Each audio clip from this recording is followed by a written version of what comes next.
Salut à tous, je suis ravie de vous retrouver pour 45 minutes de tendance, de people, de culture, de glamour. D'autant plus ravie qu'aujourd'hui, nous fêtons le 100e numéro de Paris c'est fou. Un grand merci de la part de toute l'équipe. Magloire, Audrey et Anne se joignent à moi. Merci encore pour votre fidélité.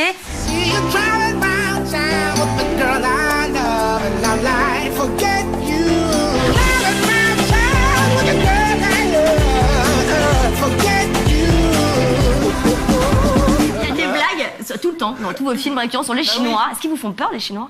Mais ils vont racheter, ils sont déjà en train de racheter énergie, hein. Ça s'appelle Energy. Ils sont en train de les racheter, donc il faut faire les blagues maintenant. J'adore ce personnage. J'adore ce personnage. Je peux te regarder, Marie. C'est ce que tu me disais tout à l'heure. C'est un peu mentaliste, ça. Tu es un petit peu mentaliste, Bernard, sûrement. En tout cas, très intuitif. Très intuitif. Alors, deux choses aussi qui sont assez importantes et récurrentes dans tes livres, c'est la symbolique des nombres, des chiffres et des animaux aussi. Alors, il y a les fourmis, le rat et là, les dauphins. Hein. Je vous dis à demain, à la même heure, sur la même chaîne. Et n'oubliez pas, Paris c'est fou, profitez-en. Bonjour à tous et bienvenue dans ce nouveau live. 15 minutes d'infos sur Paris et sa région, c'est tout de suite. Le Stade français vit une saison galère, incapable pour la première fois depuis des années d'accéder aux phases finales en championnat. Je vous propose de poursuivre notre rencontre avec le sublime Robert Pattinson. Et vous allez voir qu'il nous réserve le meilleur pour la fin. Venez.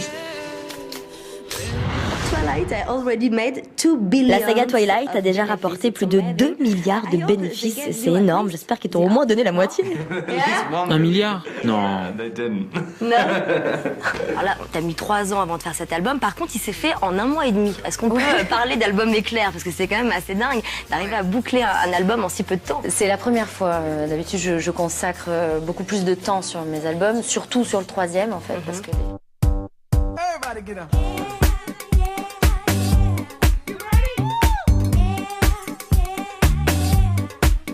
Marie.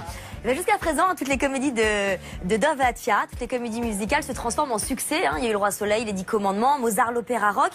Et je pense que ça a l'air plutôt bien parti pour 1789. C'est ce que tu fais là, toute cette démonstration. Ça part d'une vraie douleur. T'as pas eu une enfance facile. T'as envie de cicatriser, de soigner ce que t'as vécu pendant ton enfance. Franchement, j'étais seul dans mon enfance, à l'école et tout. J'étais seul et j'ai besoin d'être aimé. Il y a tellement de causes aujourd'hui en France qui mériteraient qu'on se batte, qu'on dépense de la salive. Oui. Les infirmières sous-payées, les enfants maltraités, les femmes battues, les animaux torturés. Comment on peut perdre son temps?